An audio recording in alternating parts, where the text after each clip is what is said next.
आज minority defence committee का अलामती धरना मालेगांव शहर को बदनाम करने की कोशिश की जा रही है।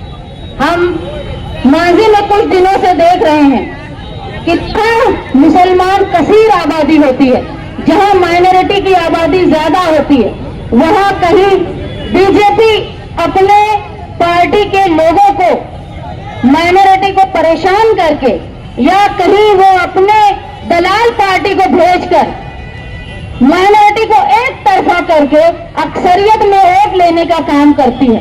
मुसलसल हम पिछले दिनों से देख रहे हैं मालेगांव शहर में कहीं बीजेपी या कहीं बीजेपी की मुखालिफ दिखने वाली दलाल पार्टियां मालेगांव शहर के हालात मजहब के नाम से खराब कर रही हैं। आज ये वक्त आ गया है कि मालेगांव शहर निशाने पर है। हम देख रहे हैं कि तारीख में कभी ऐसा नहीं हुआ कि जहां बेगुनाह मर्द 12 नवंबर में मालेगांव शहर में फिरका परस्ती का शिकार हुए। वही दुख की बात यह है कि आज 2 खातून जो जेल की सलाखों के पीछे हैं, मासूम बच्चों की माएं, आज आप देख रहे होंगे कि बेगुनाह खवातीन जो जेल में हैं उनके साथ ऐसी भी हैं जो शहर में मुसलसल परेशान है, जिनके घर पुलिस स्टेशन से फोन जा रहे हैं, उनसे कागजात मंगाए जा रहे हैं। कुछ बुजुर्ग खवातीन और मर्द की ये हालत है कि वो बीमार हो गए इस फोन और इस डर से कि हमको अब कागज क्या बताएंगे और कहीं हम जेल में तो नहीं जाएंगे। मैं अल्लाह की बहुत शुक्रगुजार हूँ कि अल्लाह ने हमको ये ज़र्फ दिया कि हम जुल्म और ज्यादती के खिलाफ खड़े रहकर आज माइनॉरिटी डिफेंस कमेटी का हिस्सा बने। मैं मानती हूँ जुल्म के खिलाफ खड़े रहकर ताकत से बोलना ये सलाहियत अल्लाह सबको नहीं देता। हम देख रहे हैं कि कुछ लोग जुल्म के खिलाफ खामोश रहकर, जिनकी खामोशी ये मुजरिमाना खामोशी है। कहीं ना कहीं हम ये मानते हैं जहां बीजेपी के लोग दलाल शोर कर रहे हैं, वही जिनकी जिम्मेदारी है वो दलाल खामोश बैठे हुए। ये याद रखें, शहर के आवाम के साथ साथ तुमको अल्लाह को भी मुंह दिखाना है। उस वक्त जब अल्लाह की लाठी तुम पर बरसेगी, उस वक्त तुम जवाब देने के काबिल नहीं रहोगे। इसलिए बेहतर है कि जिस तरह फलस्तीन पर जब हम जुल्म होता है तो हम मुखालफत करने के लिए खड़े होते हैं, जब अफगानिस्तान पे जुल्म होता है तो हम मुखालफत करने के लिए, एहतजाज करने के लिए खड़े होते हैं। यहाँ तक के चीन में, जापान में जब अर्थक्वेक आता है तो हम वहां भी दुख की बात करते हैं। लेकिन दुख इस बात का है कि जब मालेगांव शहर की 2 खवातीन और सैकड़ों बुजुर्ग खवातीन और नौजवान आज परेशान है तो हम मुखालफत और एहतजाज करने के लिए खड़े नहीं है। ऐसे लोगों को शर्म के मारे डूब मरना चाहिए। अगर हिंदुस्तान के साथ साथ दुनिया में जहां भी माइनॉरिटी पे जुल्म होता है वहां आवाज उठाने का काम हम करते हैं, तो मालेगांव शहर में जब जुल्म हो रहा है तो जो लोग खामोश हैं उनको जवाब देना होगा। या हो सकता है जहां इज्जत नफ्स खत्म हो जाती है, खैर खत्म हो जाती है, वहां कोई जवाब दे भी नहीं होता। खैर अल्लाह जिनको इज्जत नफ्स जिंदा रखे। आज हम लोग ये देख रहे हैं कि कहीं साहू परिवार भिवंडी में बांग्लादेशी पकड़े जा रहे हैं, कहीं दिल्ली में बांग्लादेशी पकड़े जा रहे हैं, कहीं बंबई में बांग्लादेशी पकड़े जा रहे हैं, कहीं रामदास बांग्लादेशी पकड़ा जा रहा है तो कहीं मोहम्मद शरीफ बांग्लादेशी पकड़ा जा रहा है।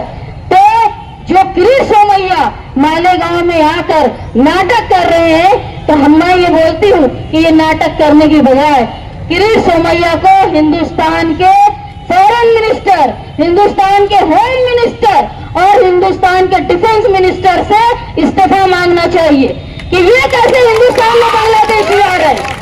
जिम्मेदारी किसकी है? हुकूमत हिंदुस्तान की, उन बॉर्डर फोर्सेस की जिम्मेदारी है कि बांग्लादेशी हिंदुस्तान में आ रहे हैं। और आप मुसलसल देख रहे हैं जिनकी हुकूमत है उन्हीं के कारिंदे दूसरे शहरों में बांग्लादेशी ढूंढ रहे हैं, तो उनका काम है पहले अपने मिनिस्टर से पूछें कि बॉर्डर फोर्सेस डिफेंस मिनिस्टर ये क्या कर रहे हैं। हिंदुस्तान में बांग्लादेशी अगर आ रही है तो फौज भी कहीं नाकारा हो गई है कि हमारी इंटेलिजेंस एजेंसी भी नाकारा हो।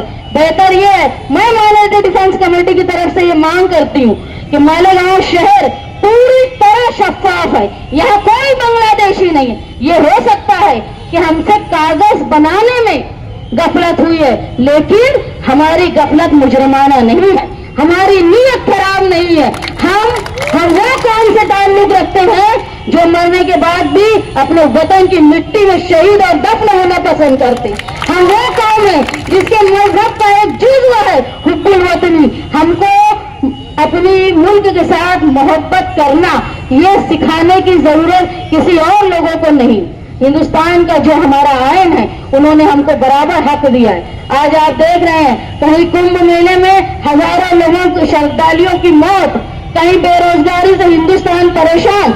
इसको दबाने और छुपाने के लिए मुसलमान माइनॉरिटी पर लोग, बीजेपी के लोग हमला करते हैं ताकि बुनियादी जो तकलीफ है वो आवाम के सामने न आ पाए। मैं ये गुजारिश करती हूँ हिंदुस्तान की इंटेलिजेंस एजेंसी से कि आप अपना काम सही से करें। बगैर बॉर्डर के पार अगर कोई गैर कानूनी तौर पर घुसपैठी आ रहा है तो आप अपनी मशीनरी को दुरुस्त करें। आप बिला वजह कि सिर्फ वोट के लिए एजेंसीज अपना काम अधूरा न छोड़े। मालेगांव शहर कल भी शफाफ था और अपने मुल्क से प्यार करता था, और आज भी हमारा शहर, मैं मानती हूँ बिरादरान वतन अगर अपने मुल्क से जितना प्यार करते हैं तो मालेगांव शहर के मशरकी हिस्से के लोग उससे ज्यादा प्यार करते हैं। मैं मजम्मत करती हूँ वो बीजेपी के लोगों को जिन्होंने मालेगांव शहर को टारगेट बनाया है। मैं मजम्मत करती हूँ बीजेपी के वो छुपे हुए दलालों के जो खामोश रह के बीजेपी के लोगों की मदद कर रहे हैं। आज अगर मालेगांव शहर की 2 खवातीन जेल में हैं तो हम ये उम्मीद करते हैं कि हम हमारी बिसात के मुताबिक हम पार्लियामेंट में नहीं बोल सकते, हम असेंबली में मालेगांव शहर की नुमाइंदगी नहीं कर सकते, लेकिन हम जहां जहां नुमाइंदगी कर सकते हैं, जहां हम अपने दस्तूरी हक के जरिए हम अपनी बातों को रख सकते हैं, हम रख के जुल्म और नाइंसाफी के खिलाफ एहतजाज करेंगे। हम कोशिश करेंगे कि मालेगांव शहर पे जिस तरह का दाग लगा है, कोई बेकसूर माँ, कोई बेकसूर बेटी मालेगांव शहर में वोट की सियासत के नाम से परेशान ना हो, जेल की सलाखों के पीछे ना जाए। मैं अल्लाह से दुआ गया हूँ कि माजी में जिस तरह हमको मुश्किलात से अल्लाह ने निकाला है उसी तरह मुस्तकबिल में भी हमको इस दाग से निकाले और मालेगांव शहर का जिस तरह नाम ऊंचा था वो हमेशा कायम रहे। माइनॉरिटी डिफेंस कमेटी के नुमाइंदे और लीडरान शेख आसिफ साहब मुस्तकीम डिग्निटी जिस राह पर निकले हैं, हम समाजवादी पार्टी की सदर और होने के नाते इस बात का आपको यकीन दहानी करती हूँ कि हम मालेगांव शहर की दफा के लिए, मालेगांव शहर की बदनामी को से बचाने के लिए आपके साथ हर तरह से शामिल रहेंगे।